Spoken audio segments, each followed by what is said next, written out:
I am always wary of doing pre-migration, then a delta migration, as people are cleaning up the source up to the last minute. And the incremental migration won't pick up changes to folder structure or deletion.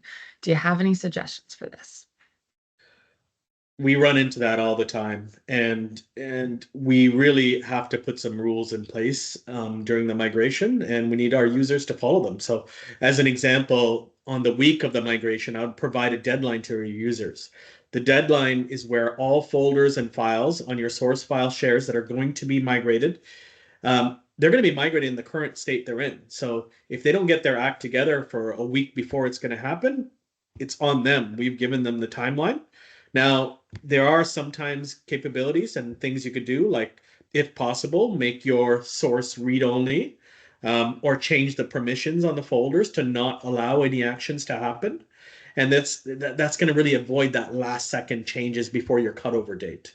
Now, though a lot because of the cool incremental capabilities within ShareGate, you're going to be able to catch a lot of the modified files, but some things like deleted files and actions on files, some of them are not going to be kept, right? So we need to be put those rules in place, and also tell your users to keep the file in that week between the deadline and the cutover.